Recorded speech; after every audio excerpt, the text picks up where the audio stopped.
Hello and welcome to Snapshot 21w13a. This snapshot adds goats, a ton of minor features, and a couple other random features including villagers and trading. So, first, let's hop into creative mode. In here, we have a light block. Previously, this was only obtainable in Bedrock Edition. You're probably wondering, yeah, how is this place lit up? So, light blocks, when you place them down, they emit light. And you right-click them to cycle through. So, for example, I can cycle through how much light this puts off. If I just hold down right-click, it creates a cool effect. So that's the light block. It's like the barrier block. You can only see it if you're holding it. But unlike the barrier block, you can like break blocks through it and things when you're not holding it, and you can walk through it.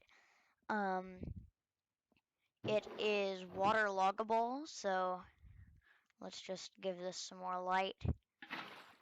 I can place water in it. Oh, that ruined my buttons, but I can do it. You can also place blocks inside of it. Next, the rooted dirt top texture is randomly rotated, so this isn't all the same anymore, which is a good thing. If we go here, we're in a shipwreck. In the chests, you can find moss blocks. This will be in this chest here that contains suspicious stew, wheat, carrots, and things. And then if we head back,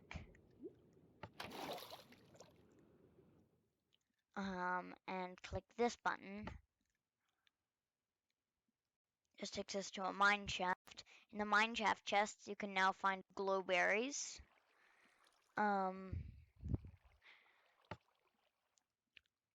Next, let's go into this room over here. So, wandering traders can sell rooted dirt, 2 for 1 emerald. Pointed dripstone, 2 for 1 emerald. Moss block, 2 for 1 emerald. And masons can sell 4 dripstone blocks for 1 emerald. So I had to buy these materials to level them up. It's on the journeyman level. That's the gold. And I spent 25 emeralds to level them up to that point. So here, random deep slate blobs will generate from Y0 to Y16. So we're at Y13 now. This is not like where the deep slate actually is, but this is blobs, just like diorite or granite or anything like that. Next,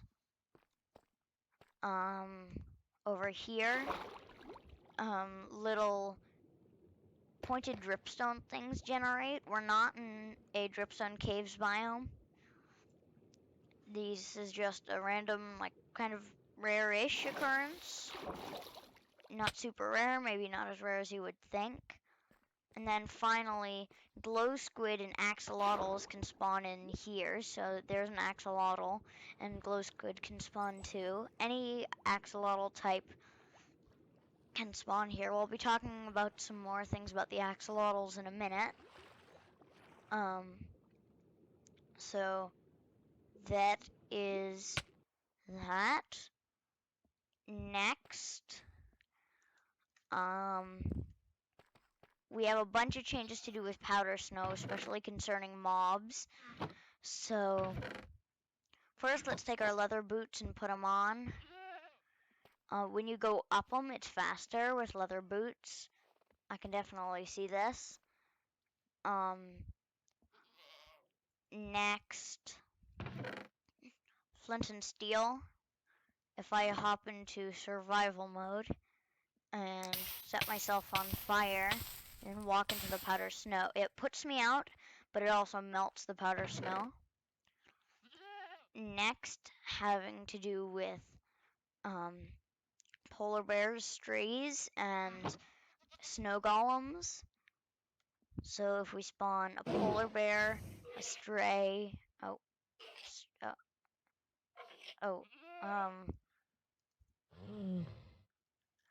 stray, and a snow golem, these are all immune to freezing damage. Oh,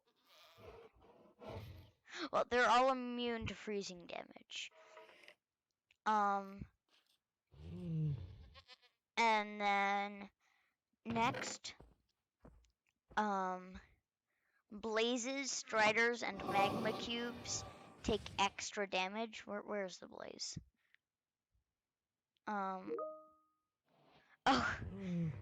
Sharks just messaged me saying, "Hi, YouTube." Yes, you're in a YouTube video. Nice job.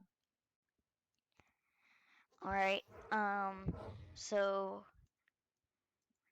if I spawn a blaze in here, you can see it'll take a moment for it to start taking damage, but once it does, it'll take extra damage. Oh, now it's walked out, but blazes, striders, and magma cubes take extra damage from powder snow. And you can see if I spawn a creeper in here,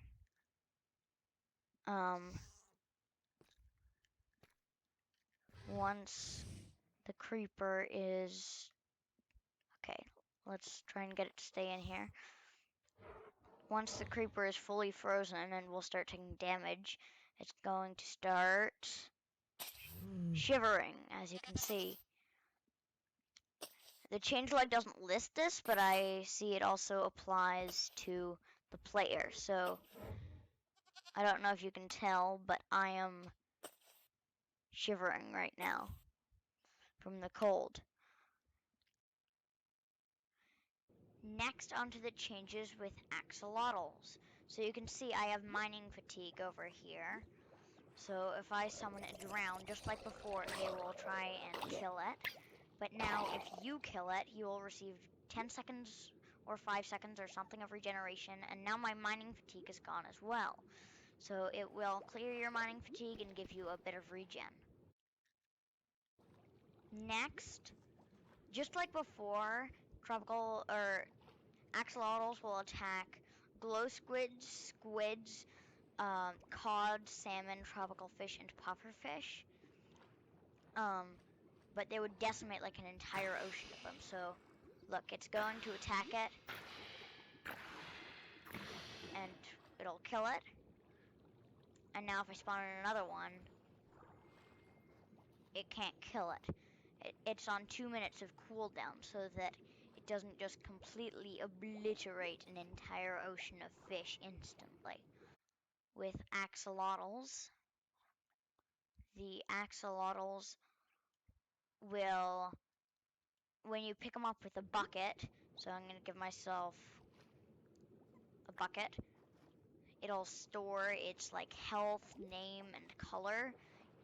It used to go there. I've got a bucket of axolotl. It'll be yellow each and every time I pick it up and set it down again. Basically, this wasn't the case before. It just changed color and not store any data. So yeah, you can see it's yellow every single time. If I give myself a bucket of axolotl, it'll default be pink, because that's the color of the bucket, I suppose. But now when you pick one up, it'll retain its color and things. Next, on to goats. Goats were present in the Bedrock Edition betas, but now they have moved over to Java Edition. They have a couple of additional features and a couple of features that have yet to come. So first, let's summon a goat and look at its jumping abilities. Basically, goats can jump up to 10 blocks high.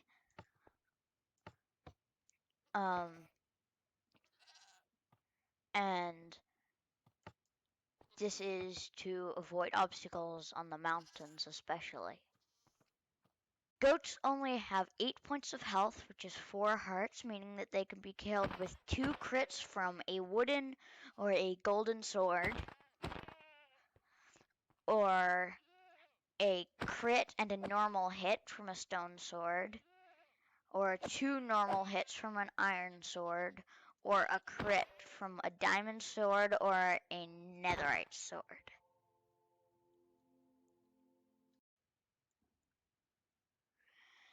Despite their lack of health, they can survive drops from high places, as they take 20 points less fall damage, which is 10 hearts.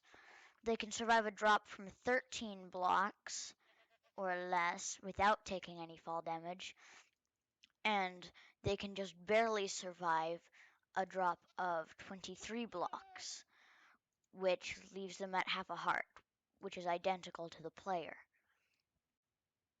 This is likely to, again, make it easier for them to traverse mountains. These are the sounds it makes, taken from the Minecraft wiki. So this one is the ambient sound that goats emit randomly.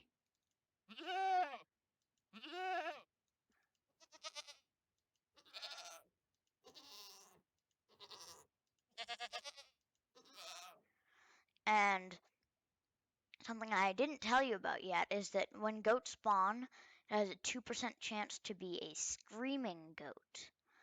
A screaming goat just makes different sounds, but is identical in every other way.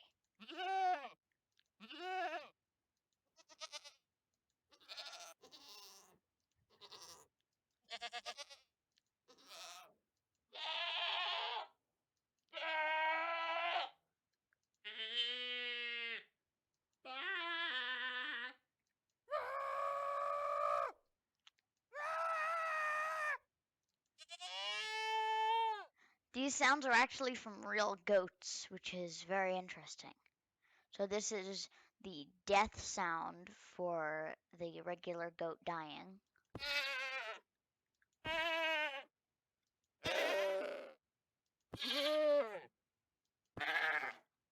This is for a screaming goat dying.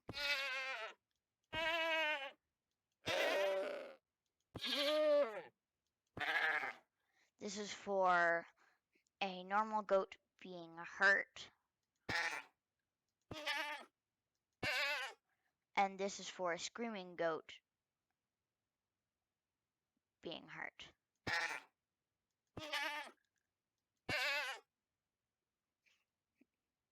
This is for the player milking a regular goat.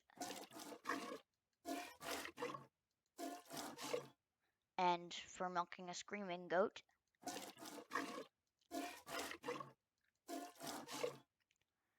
And this is for the goat walking.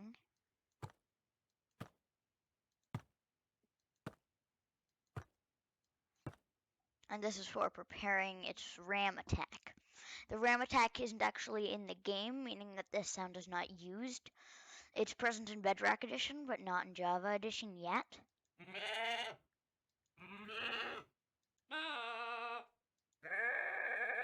And that's the same for the screaming and normal goats.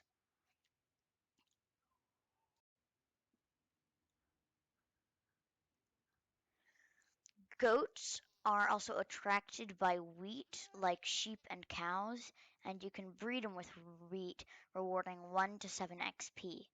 Killing a goat that is an adult also rewards you with 1 to 3 XP.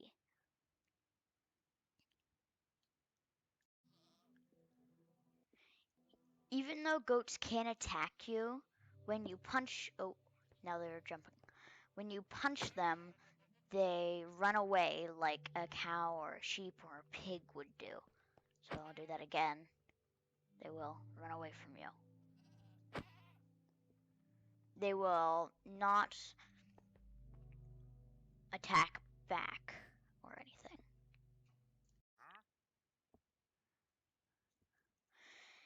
Thank you for watching. I hope you enjoyed. I hope you learned something.